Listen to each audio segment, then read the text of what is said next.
Everybody. Welcome to today's PPAI webinar. This one is on tariffs and trade preferences, what everyone in promo needs to know. My name is Drew Holmgreen. I'm president and CEO of PPAI. Excited to see all of you today. I may have spent a little bit of time with you just recently north of the border in Victoria, which was a great time with our partners at PPPC. I know there's a lot of folks who participated in our LEAD program recently, and I'm excited to be a part of the program today. Just to kind of frame our discussion today, we're really going to talk about policy, not politics. You guys can have your political politics conversations on your own end. Today we're focusing on policies. We're really going to highlight different things in our market right now, like tariffs, de minimis, expired programs like GSP and AGOA, and how real and some of these real operational challenges, not just headlines. We're going to get into these topics pretty decently. A lot of us within the promo space right now kind of feel like we are in that survive to thrive type mode. We're facing higher costs. We're looking at sourcing shifts. We're dealing with a lot of client pressures. And what we need right now as an industry is we need clarity, we need strategy, and we need to hear it from individuals in our industry who have been through this kind of disruption before. So as I mentioned, this is not necessarily just a 101. We're going to go into a lot more depth than that. We're going to really try and help understand the trade landscape, understand what's at stake, and what some of our business leaders in the industry are currently doing. So with that, I'm going to do some quick intros of our panelists here. I'm joined by a number of really, really smart people, people way, way smarter than me, and that's a really good thing to have these conversations today.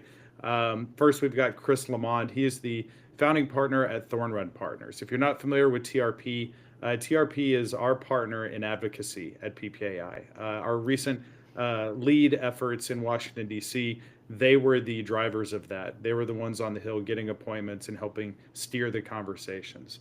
I've also got Joseph Selmer. Joe is the founder and CEO at Whitestone.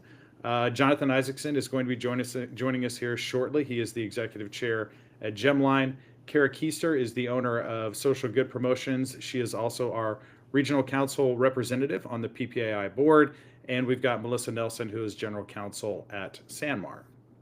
So we've got just under an hour, and there's a lot to talk about. So we're going to dig in right off here. We're going to go through a few different sections here. We're going to start with a group discussion, and then we're going to narrow into individual discussions around some specific components and some realities. So in this first area, I'm going to start with Melissa, and kind of the same question is going to go towards the entire group here. So Melissa, talk to us a little bit about how some of these recent changes in trade policy and like tariffs, de minimis, and or some of the general associated uncertainties that come with them, how they're affecting Sanmar and your business right now, and just what you guys are doing, what you're seeing on the horizon here.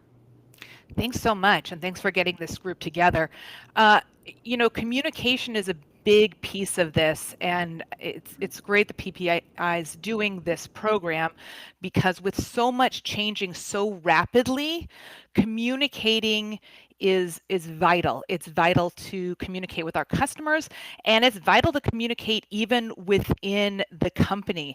And we've been doing a lot of that at Sanmar. If you look at emails and texts between logistics, when we were trying to figure out, hey, if we can get product on the water faster, does that avoid some of the reciprocal tariffs? Well, yes, it does. Okay, how do we do that? We're talking to the merchandising team about where we're sourcing from. We're talking with our customs and compliance team. I mean, the back and forth it's really, it's impressive, frankly. I mean, if you pull this group together, it kind of in some ways does remind us at the beginning of COVID, where you have to realize we're operating in a different environment right now, and we have to adjust to that environment. And that's what we're doing. And for those customers who have seen multiple letters come out from Jeremy Lott, you'll notice we're telling you what we know when we know it. It's not always consistent message. When we find out some new information, we share it and we change our path, and we're going to have to keep doing that until things stabilize. Excellent. Great. Thank you. Thank you, Melissa. Yeah, communication is key. And appreciate your acknowledging Team PPAI has been doing quite a lot to get the message out there. And I think this webinar and Melissa, your involvement in it is is key because this type of communication and hearing what everyone is doing and facing is helpful. Joe, I'm going to come to you now. Similar question. Talk to us a little bit at Whitestone, like some of these uncertainties. What's affecting your business right now? Hey everyone.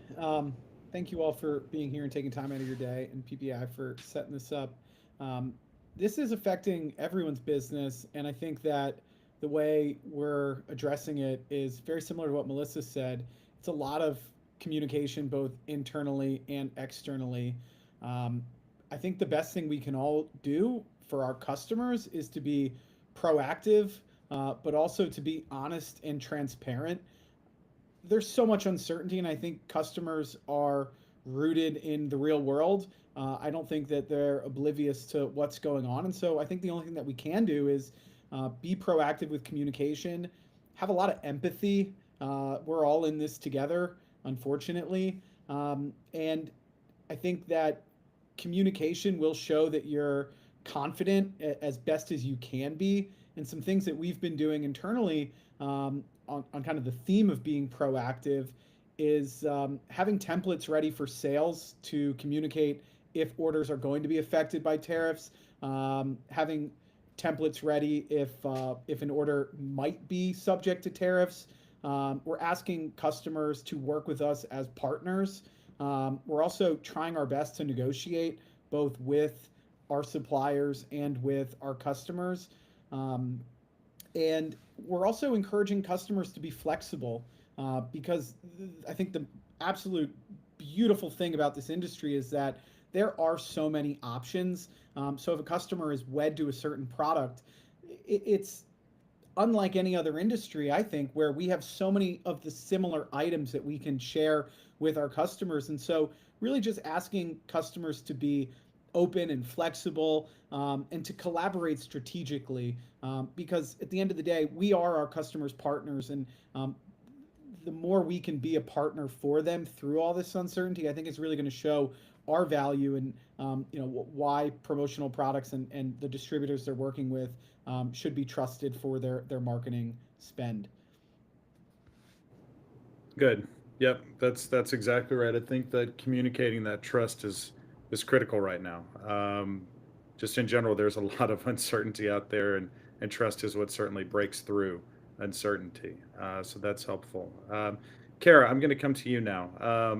Yeah, again, same question. Based on what we're looking at right now and these uncertainties, how's that affecting social good? Well, it's affecting our firm the same way that it's affecting everyone else's. It doesn't matter if it's 500 or five. We all need to be on the same page. What we've seen is chaos breeds chaos, right? We have to slow down. It's time. We've taken a step back. We've slowed down. The words that I keep hearing and what I keep seeing is reshape, reframe. It's giving us an opportunity to show people who we really are, right? Reviewing and renewing our value alignment, making sure that you have the same or the right people at the right time. Find your people inside, outside, your supply chain, your clientele, adjusting your plan. I'm an elder millennial, so I've lived my entire life in pure chaos, essentially, my entire adult life in chaos. I started in this industry in 2009.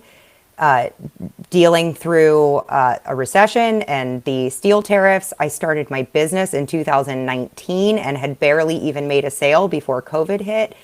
It is intense, right? But here's what we know. We know that there will be smooth sailing sometimes, and we know that there are going to be wild twists and turns. We joked about the roller coaster earlier. So, right now we kind of have to just hold on and get where we need to get and continuously adapt that plan and be ready to change and fluctuate as needed. Yeah, that's good. Chaos breeds chaos. I like that, Kara.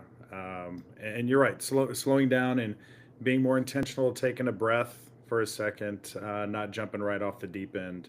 I think is very good advice. We're working through some technical challenges here, so Chris, I'm actually going to come to you at this point. So for those of you who might just be joining us, Chris is the founding partner at Thorn Run Partners, and again, I said this earlier. Thorn Run are our advocacy partners at PPAI. If you're familiar with our lead efforts, they were the leaders, pun intended, for those efforts, and just wonderful in their activities for us.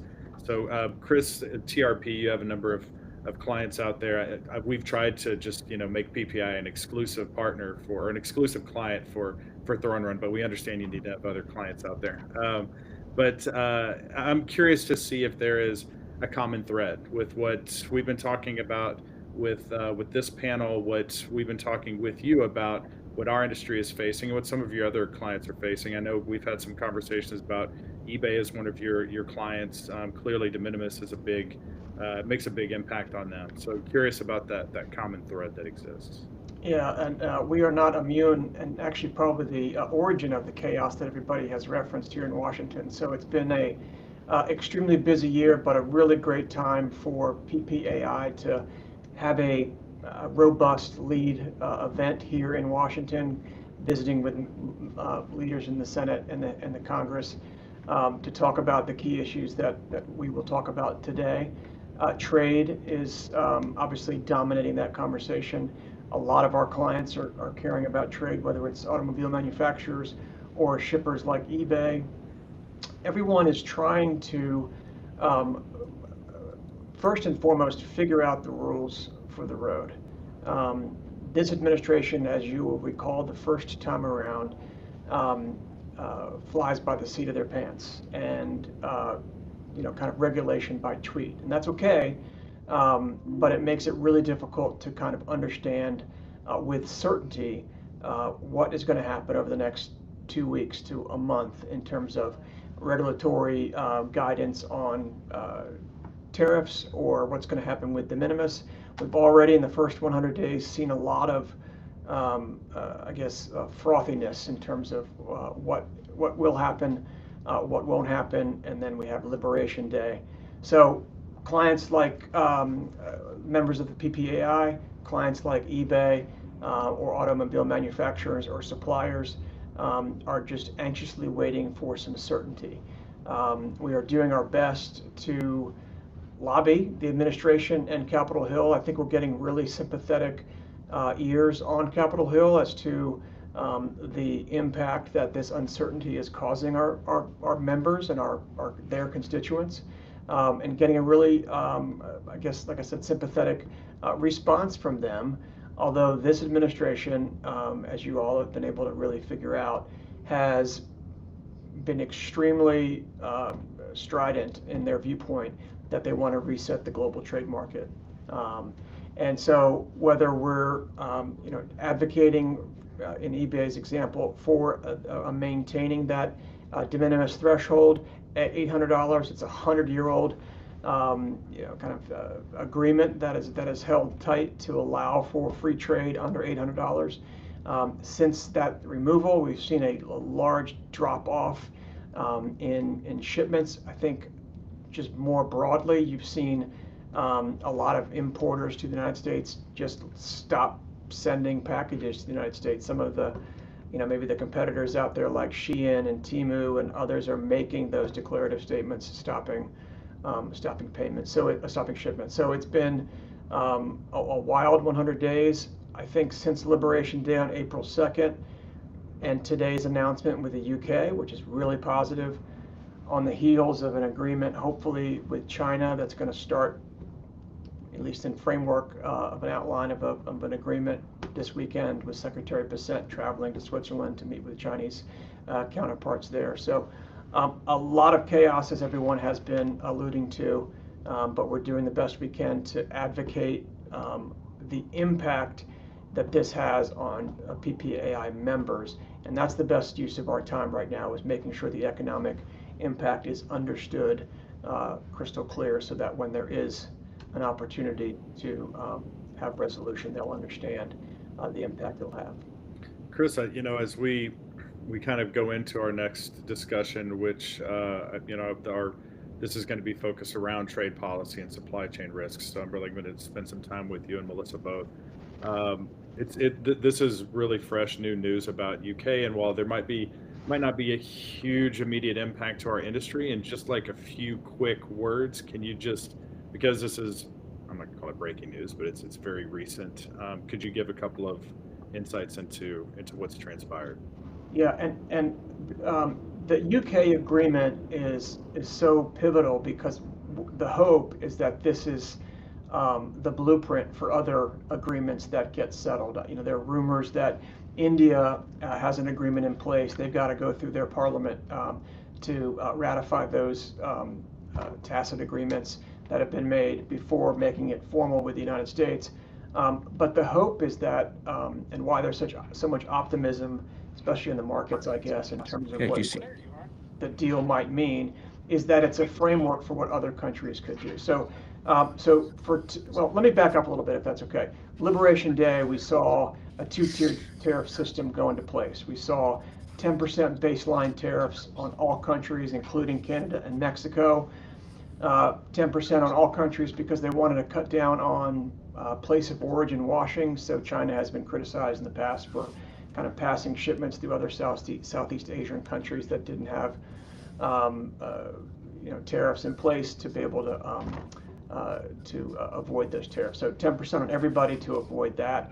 You also saw higher tariffs on about 60 countries based on trade deficits that the administration identified and perceived unfair trade practices with the United States, including the Chinese tariffs that have escalated to an effective rate of, I believe it's 145%, while China retaliated with 125%. So that was the first few days of Liberation Day post April 2nd. Today's agreement, and again, it's pivotal because the hope is that it is a model for other agreements, is significant because what it does, it kind of codifies that 10% tariff with the United Kingdom with a couple of exemptions. There's exemptions for UK steel and aluminum. There's some exemptions for UK manufactured cars, although I think it's a limit of about 100,000 vehicles per year that will avoid the tariff. Anything beyond that will have the 10% tariff on it. In return, UK is cutting some tariffs on, I think, beef and ethanol are the two main commodities that are being receiving some relief. And then there'll be, I believe, in the announcement from the White House, more of these exemptions under consideration and negotiated out. But that was the agreement today, essentially a 10% tariff for UK for imports of the United States, and then a lowering of their threshold for a number of their imports to the United States. So a positive agreement that hopefully will be good momentum for Secretary Brissett as he goes to Switzerland this weekend to travel with the Chinese economic representatives, potentially paving a way for broader trade deals with China, which is obviously the most important player in this whole debate because the amount of trade we do. We don't do a ton of trade with UK. We do a little bit, but it's not anywhere near India or anywhere near China. So that will be hopefully followed by India, as I mentioned, maybe Japan, and then hopefully the president has some international travel coming up to the Middle East. There could be some other deals announced with those countries.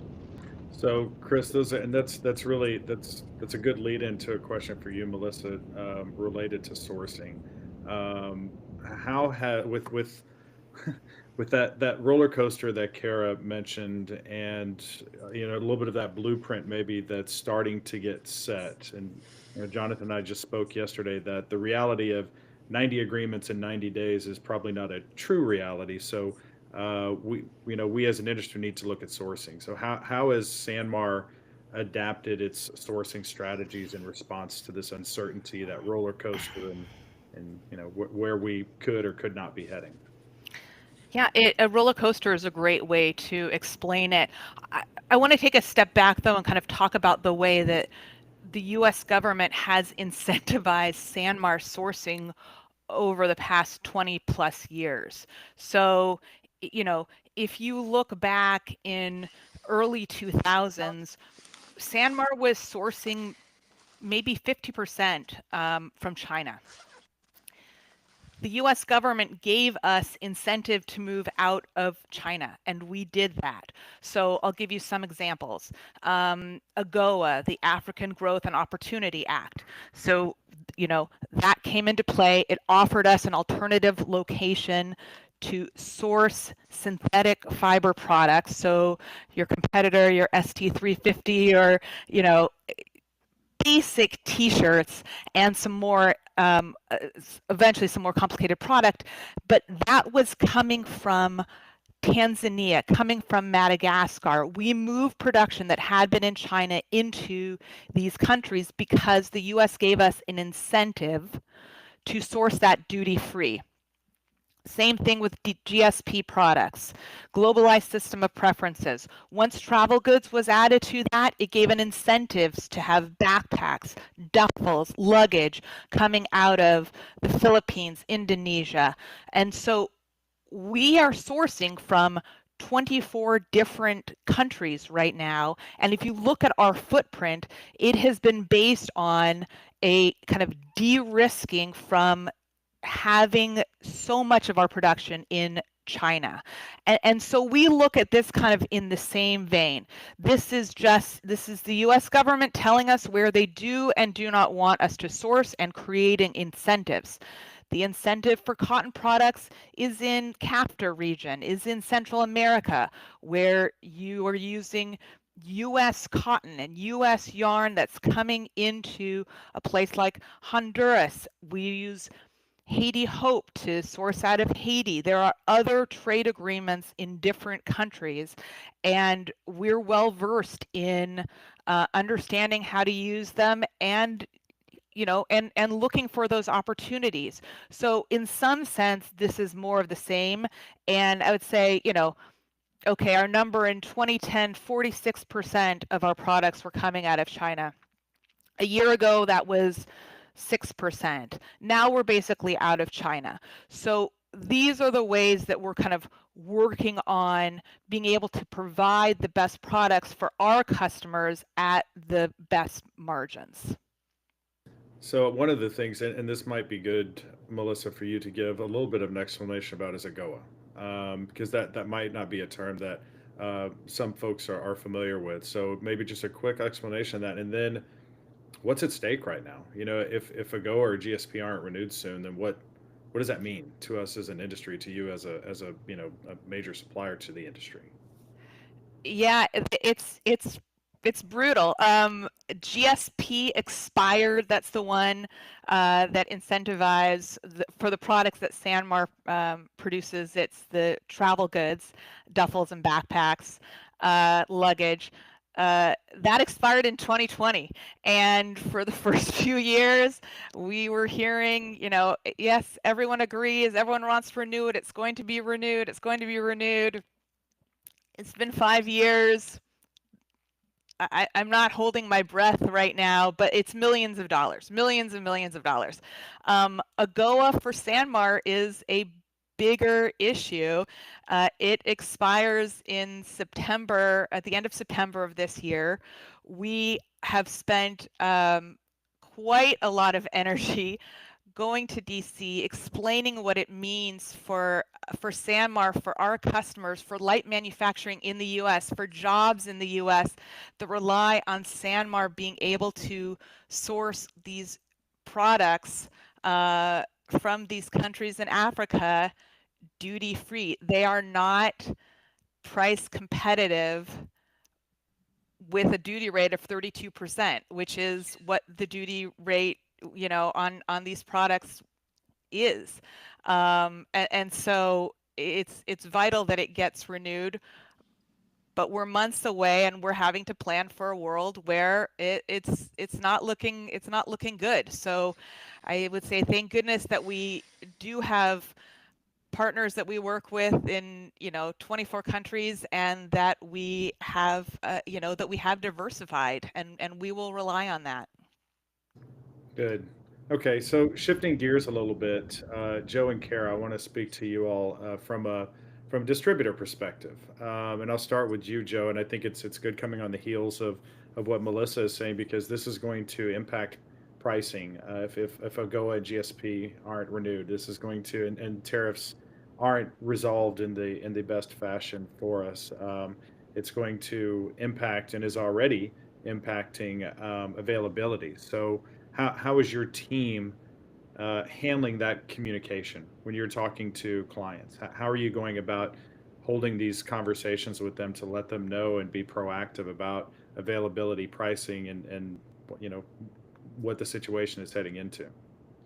It's a great question, and it goes back to open and honest communication, but also having a plan A, a plan B, and even a plan C. I think that's been something Whitestone's been doing since probably mid March. Is for every project, we are quoting multiple options and sharing price A with tariffs, price B, maybe not what you wanted, but without, and a plan C just in case more tariffs come. Sadly, I saw a supplier go out of business in an email yesterday, and I think that shows the importance of why you need to have so many different options presented to your customers, because you don't know through this uncertainty what will happen, if it will be a price increase or sadly someone possibly even going out of business.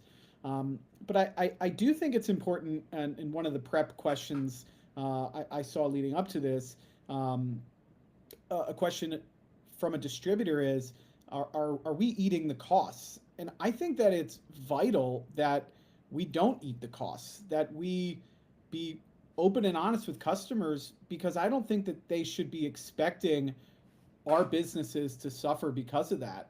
I think that there should be the expectation that prices may increase, just like Melissa said, that if some of these trade agreements don't happen, that prices will increase. And I don't think that it's fair or right that we all are eating the costs. And something that I kind of remind my team, if they are struggling with kind of this concept of tariffs or how to communicate it, I don't like that I have to say this, but I remind them that Trump won the popular vote, and he did that on an agenda talking about tariffs. So, I think that is just a subtle reminder that the American public was aware of this, and I think that unfortunately it is something that they're ready for. So not to get into politics, but I do think it's important to just have a plan A, a plan B, and a plan C, and really to try and ask your customers to be flexible, to be willing to, if they've had a product they've ordered again and again and again, to consider additional options. And then something that we're also doing is on orders that are annually reoccurring or program business, we're being proactive. We're getting ahead of it. We're coming to our customers with different options. We're sharing that this option has either increased in price, and then we're sharing a second option at a similar price that they bought it from in the past. And I think that just reinforces what we can control is, just being open and honest in communication. That's good. So, Kara, also, same question. How are you handling that communication? Is there some education that you're finding yourself doing with some of your clients? How are you working through that currently? Oh geez, so much education. Drinking from the fire hose right now. But I echo what Joe says here. Transparency is key, and transparency is one of the core values at Social Good Promotion. So we point to that on a regular basis. But I think now maybe more than ever. And to Joe's point, I think it would be silly for an end user to think that the cost of bread in your grocery store went up. Why would you think that the cost of your t-shirt did not go up, right? Labor is more expensive. Shipping is more expensive. Have you ordered anything recently anywhere? Like, it's outrageous to get it to your house, right? Even the cost on Amazon is going up for that very reason. So having those transparent, honest, open discussions with your clients, with your team, with your supply chain, I think it's really, really important. One thing that I have noticed, and I took note of just even as early as 2 days ago, I was at an event.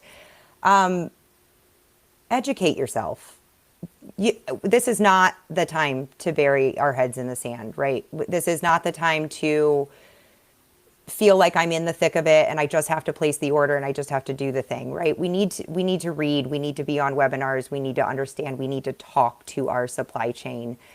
We need to talk to other distributors. We need to talk to our we need to talk to our accountants, our lawyers, all of these things, right?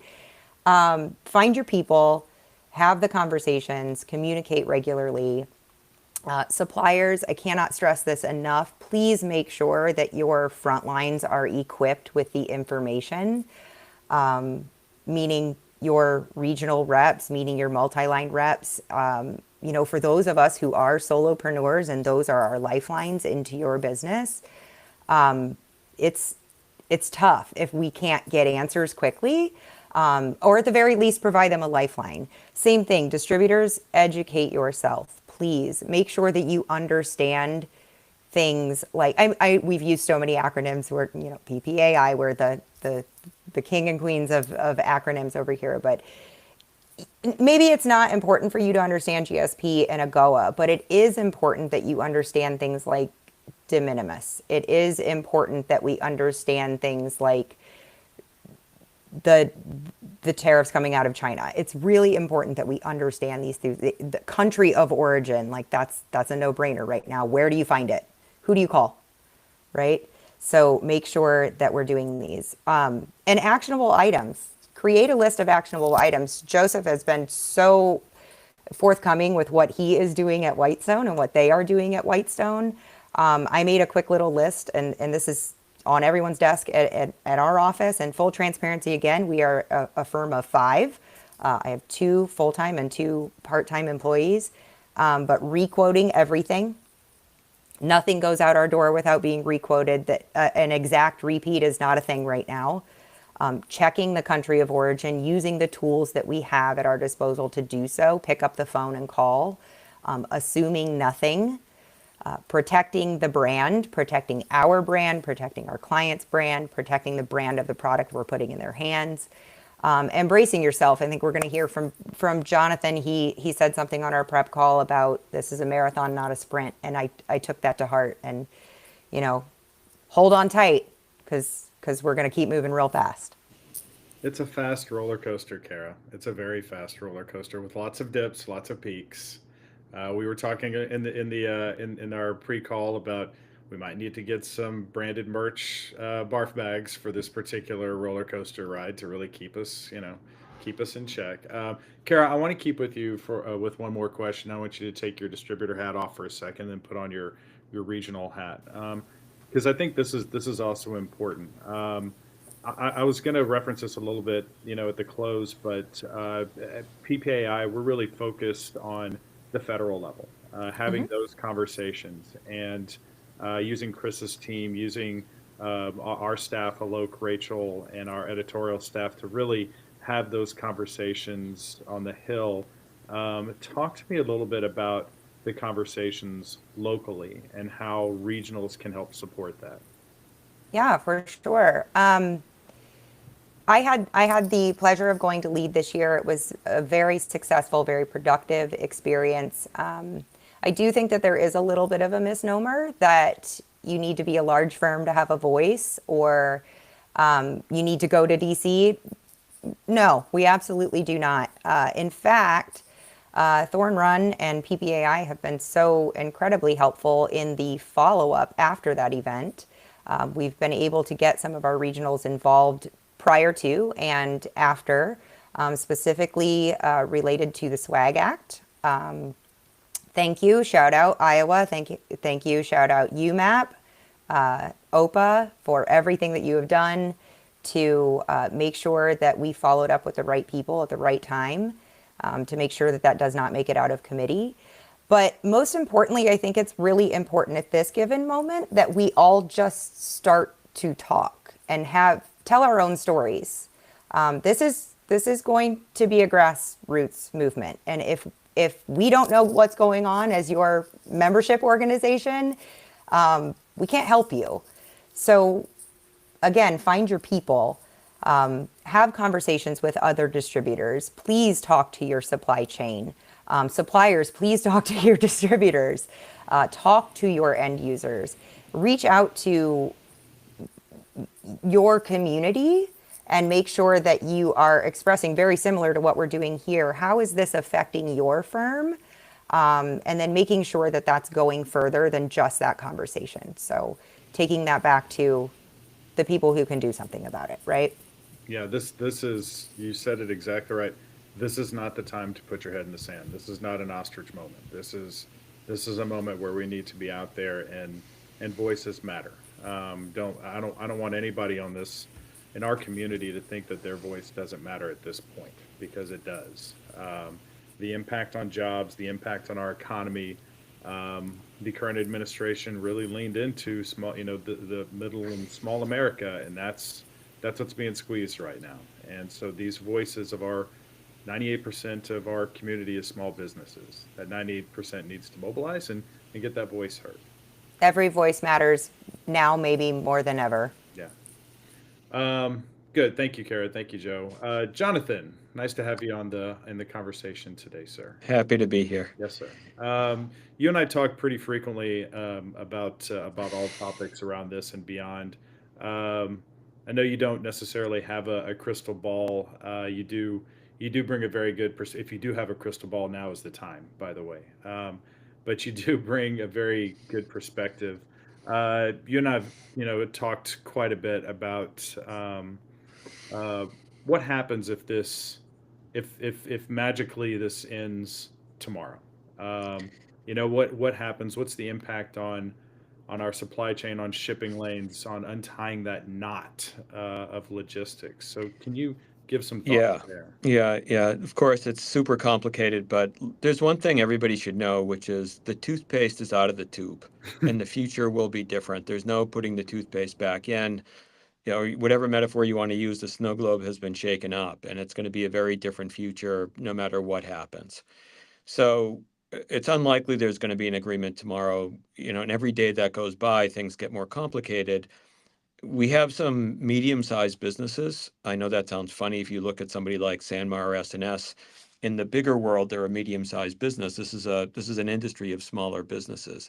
And even the really big businesses like car companies, Ford, GM, Toyota, are being swung around by this stuff. And there's very complicated supply chains that have been put together that are being disrupted. And the way I've described it to people, it's a little bit, we're going to use Newark as an example, like a really bad day at Newark, where you're sitting at Newark Airport on a Sunday and the flights get canceled and you get a text saying, geez, Drew, congratulations, you're on a flight on Thursday. And you say, what do you mean I'm on a flight on Thursday? I need to be there tomorrow. And all the planes, all the crews, all the everything's in the wrong place, and it all has to get put back together again. So if you go back to the beginning, and let's just deal with China on this and not deal with the other countries. There are all these orders that are running in China. If you're a manufacturer, you have $1 million order running in China, you bring it in, let's say it's just 150% tariffs, and a backpack would be 190%. A lot of electronics would be in the 150, 160% range. That means for that $1 million worth of stuff, you're going to pay taxes, tariffs, which is a type of tax. You're going to pay another $1.6 million in taxes. So everybody, Walmart, Best Buy, everybody said, no thanks. Let me hold the orders back in China. So you have this giant backup. Trade on the ships has fallen by 60%. And so where you have a bunch of stuff that's normally going from China to the US, the shipping companies are making the rational decision and they're reallocating those ships to other routes, or they're blanking shipments. They're stopping them. And once you pull it out, it's not like you can flip a switch and put it back in. And then upstream in the factories, the stuff's either going or it's not. And it's not like you can just flip a switch and get it going. And in the meantime, the world is reorienting. So if you're a Chinese factory, you have to think about what you're going to do from here. You're going to keep going. You're going to trust the American importer, whoever that is actually going to buy the stuff. You're going to try to sell it to Europe or South America or something else. How are you going to reorient? And if, it's a sort of, it seems like a funny tangent, but the president of Brazil is in China today.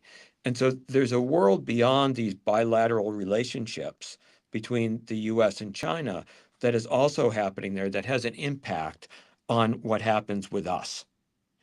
And if things magically open tomorrow, you've got Walmart, you've got Best Buy, you've got Home Depot, you've got Target, you've got all these people who are going to want to ship, and everything's going to have to get moving again. And it's not just going to get moving. And because of the removal of de minimis, these orders under $800, 50% or so of the air shipments between China and the US are being taken out. And so you have a big change in the logistics system. And even if something happened tomorrow, it's going to be very hard to put this all back together and untangle the knot. It is going to take time. It doesn't mean that it's going to be like the COVID toilet paper shortage. We're not going to be out of toilet paper. That is all made domestically for reasons that we went over in a webinar, 5 years ago or whenever it was. Who wants to remember at this point in time? There's going to be some stuff that's going to be tougher than others, but there will be product for people to buy. There are a number of suppliers around the industry, including us, including Sanmar, including a bunch of others, who a long time ago have diversified their supply chains. And we're all working in a very complex system. When I listened to Melissa talked about AGOA and GSP, we would have never talked to you about this before. The African Growth and Opportunity Act, this is pretty wonky stuff that is important to Sanmar, but the average distributor should not have to care. And it's the stuff that we're dealing with on a day-to-day basis. We're in a little bit of a new world. But I will say one thing, your customers already know about the impact of the tariffs. They flip on the TV and you can't get away from it. The market surges because of an agreement with the UK. One agreement out of 190 or however many more they have to go. This doesn't make for a new regime. We have a lot more to go. It's just hope of a better future from here. So, what I would say is that this is going to take a little while to work out. There will be product to sell, but your customers are already know that prices are going up. And in about 2 or 3 weeks, when you go to the restaurants or you go to the grocery store, because this will be the first thing where prices go up, you're going to see the change already. All of your customers, all the consumers are going to start to see it because it's going to hit food first because they have the smallest inventory levels of anything. And so much of that are complicated international supply chains. So I've got an interesting question then. Let's take out the crystal ball, Jonathan, and let's say that because one of the things that we heard at Lead was that there was a lot of confidence that the majority of our trade partners were going to settle somewhere around 10%. Let's say that happens. Let's say China settles somewhere around 30%, 40%, something like that. All of this stuff starts to resolve itself. Um, what what does that say when we get past this? Like, what's the change that's happened? Yeah, this is the amazing thing to me when you talk about this, like 10% Oh, is it's a lot. relatively, I understand, but I want to address that because I keep hearing it. And I just got out of an all-day conference with some China experts and a bunch of other people. And I said, if you talk to any behavioral economist, there's this idea of anchoring where I'm going to throw out a crazy number. So when we settle down on something that's more normal, not normal, that is still crazy high, you'll think it's normal.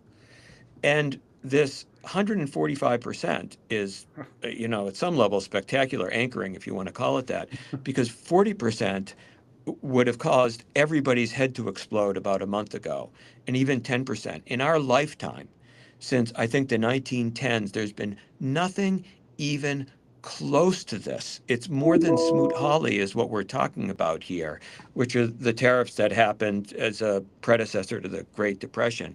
These are huge numbers. So, what is the impact on not only suppliers? You have to think globally, like Walmart or Best Buy or all these other people, the Gap, wherever you shop and whatever you're doing. They have a pool of inventory, and you can think about it like a pool or a pond. And at one level, there's the water is flowing in, which is the inventory, and in another level, the water is flowing out. And that water flows in at different temperatures, which is different prices, and it's driven by everything, where you're buying it, freight rates. There's all sorts of stuff that happens. And in all the suppliers' businesses, you have commodities like cotton, and the prices fluctuate over time depending on what's going on, including natural conditions in the various countries where we do business. And what's happening right now, and will be happening later, is that merchandise is flowing into the pond at a higher cost, and eventually it will have to flow out. People are going to have to recoup this cost if they're going to remain viable. But when you get into a supplier's inventory, this is tens of millions of dollars, hundreds of millions of dollars worth of inventory, maybe $1 billion, at some billions of dollars at some. And it's this giant mixing bowl. And everybody's going to be looking to recoup that lost margin that's going on now. And if you want to see a perfect example, pick up the paper today, any paper you like from any perspective, and look at Ford and Toyota's earnings and what they're not projecting going forward, which is their earnings, because they have no idea where this is going from here. They have some parts in stock. They have to buy new parts, and that's flowing into that giant pond. And by the way, as a side note, there's going to be a bunch of tangential stuff that happens from this. Expect your car insurance to go up. Why will your car insurance go up? If the price of parts go up, when you get into an accident, it's going to be more expensive to fix it. So what are the insurance companies going to do? They're going to proactively raise the price of your car insurance. And by the way, everybody has employees working in their companies. Gas is down for different reasons. It's not a positive indicator. When oil prices go down, it talks about lack of demand.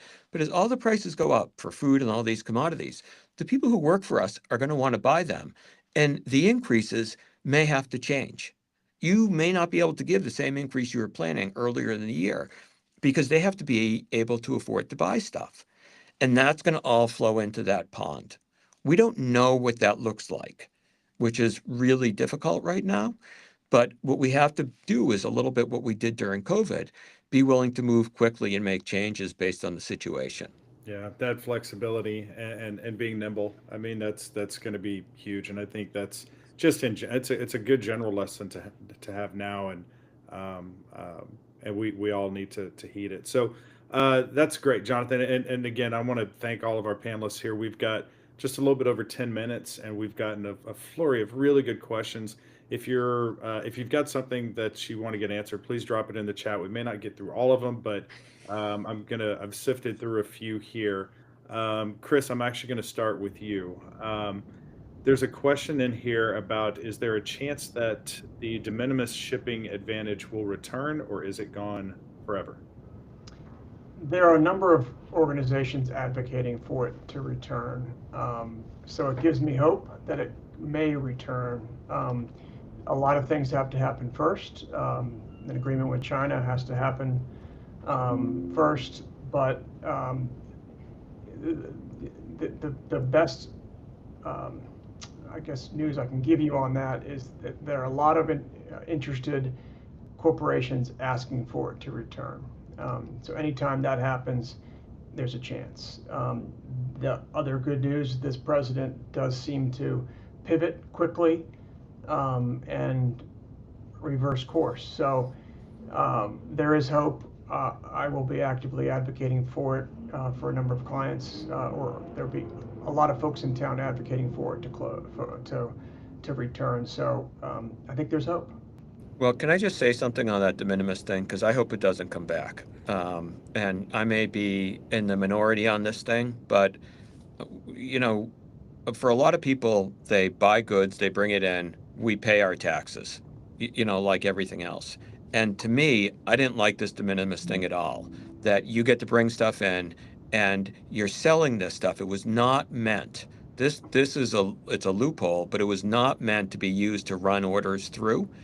And so people are bringing it in, and it's a tax avoidance scheme at its core. You can call it whatever you want. And so the rest of us, the suppliers who were bringing in and paying the duties, whatever the prevailing duties were at the time, actually end up at a disadvantage. And it's not reasonable. It's an incentive for us to move jobs to Asia. And it's a perverse incentive. And if they bring it back, I hope they bring it back for what it was meant for, which is you're bringing a sample, you're bringing a small group of samples, and you're processing that through. But to take a production order and allow somebody to circumvent the system and not pay their fair share into the system where they reap all the benefits of being a citizen is just not right. So I, for one, am pleased and would like to see it stay away, which probably shocks a lot of people, but it's just a matter of fairness. I'll note that Sanmar doesn't use de minimis.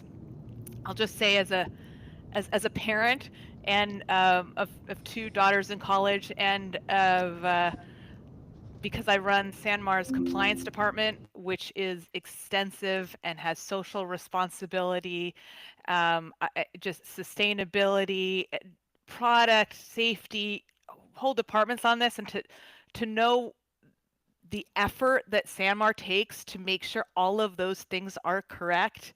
Um, you know, I don't want my daughters buying things, online on one-offs where they don't have kind of that confidence that there are the same protections in place. Yeah. Touche. Absolutely. A great, 100% right. great perspective from both Sanmar and from Gemline. I do want to pivot the conversation a little bit, and Kara, this is going to be pointed at you. As our regional, and I'm reading because reading is fundamental. As our regional relations council representative, is there any opportunity to advocate at the local and state level? Where would we speak locally about these issues? Yes, always. So many of our regional associations either already hold, or I know that there are a few that are attempting to pull a lead local event together. Thorn Run has been so gracious, and PPAI has been so gracious to provide packets and everything that you would need to get that up and running at the local level. There's even a playbook in order to make that happen. I would connect with your regional association if you have not already and stay in tune with what's going on there. And then I would go back to the conversation we had earlier, which is start talking to your neighbor. Find some like-minded individuals within the space. Again, regional association is a great place to start that networking. But find a distributor of your size. Find a supplier of your size. Even find somebody completely off. I listen, I love listening to Jonathan and Melissa speak, because the way that you just framed that last conversation, like that has maybe now changed my perspective on things, right? So I think it's important to go back and just start the conversations wherever you can, and tell your own story and listen to other people's stories. But the ones that I would look to immediately, in fact, I think it happened this week or is happening this week. I know that Michigan is hosting a lead local event. I know that UMAP typically hosts a lead local event that is Middle America. I know that there are some being worked out in the Midwest. I know that there are some being worked out on the East Coast. But just keep your eyes and ears open, and please, please, please add your voice to those messages if and when they arise. And I would say also, when you're doing like the Michigan Lead Local and others that are taking place, please make sure and get with the PPAI advocacy team, get with Alok Bhatt, and get with Rachel Zock, and get with Josh Ellis, and make us aware of that so we can provide some coverage, because that just helps that helps us get more information to put into our efforts through Thorn Run, and just really continue the local advocacy at the kind of global level. Joe, I'm coming to you with this one. What do you suggest for our clients to do with budgets? For example, schools who rely on grants and such, they get quotes ahead of time for events and decide on different options later. Yeah, that's very tough, especially when you need to submit your pricing in advance and then find out if you got the order or not. Um, I think in times of uncertainty, I always think that there's a quote I always lean on. When there's no wind at your sails, row. And this may not be the answer you want to hear, but I'd diversify your client base if it were me and try and go get more clients. I think that's the absolute most beautiful thing about this industry is that you can work with anyone. And my fear is in that situation, and we've struggled with this internally with some customers who um, don't like to budge on price. That could put you in your business in a very tough position if you quote something and then all of a sudden it costs you more to sell that item than what you're charging the customer. So um, I think that is a tricky situation to be in because you certainly um, are in a rock and a hard place with buyers like that. So I don't necessarily know if my advice was helpful, but at the end of the day, you must protect your business through times like these, and that's certainly how we're approaching it at Whitestone. But you don't want to also to give a price that you can't honor. Hey, Drew, one thing people should think about, and Melissa was very articulate in talking about incentives. At a time like this, there are incentives for people to act in ways that may not be proper, to circumvent systems. And so if something sounds too good to be true, it probably is, and you want to be asking questions because there's going to be a lot of people doing a lot of things that in retrospect, you might not want to be involved in. And so during COVID, one of the things that we talked at our company was about maintaining our values and our integrity through COVID, no matter what happened. And this is a very different type of situation that we're dealing with here. But if it, and Chris will probably be, I don't know if he'll or his firm will be dealing with this stuff afterwards. But um, stuff like this people tend to act not in the best way. Not everybody, but some people tend to act in ways that in retrospect were not the best. So just make sure you're asking questions if it sounds too good to be true.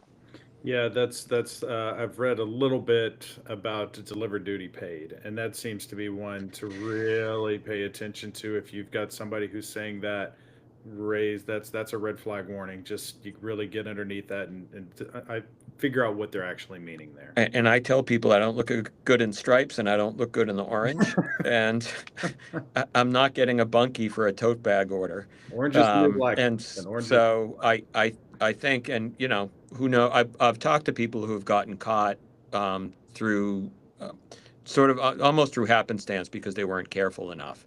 It is very serious. yeah. And so when you see these, ask all the questions. Yep.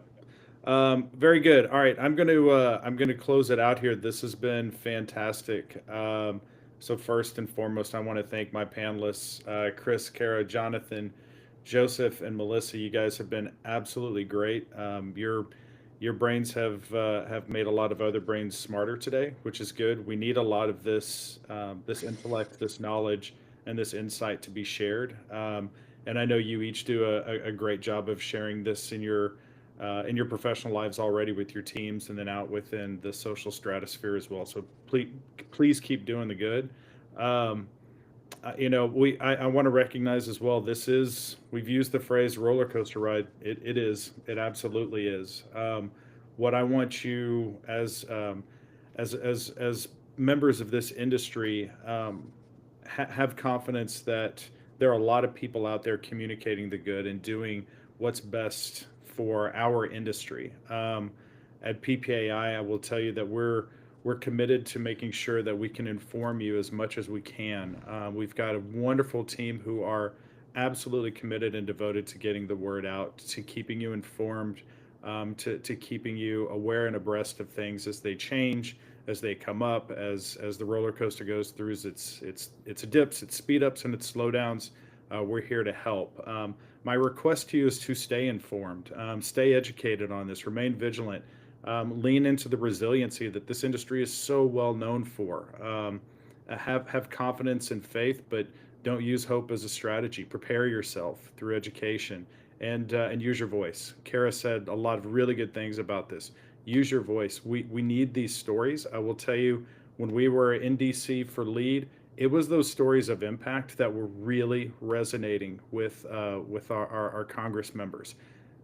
At the end of the day, you are their constituents. They are here to represent you. So share your voice and get it out there. Tell your story of impact. So thank you again for participating today. Please continue to check in with us at PPAI. Follow us on the socials, get information that way, visit our website, stay sticky with us, and we'll talk again quite soon. Thank you again. Have a good evening.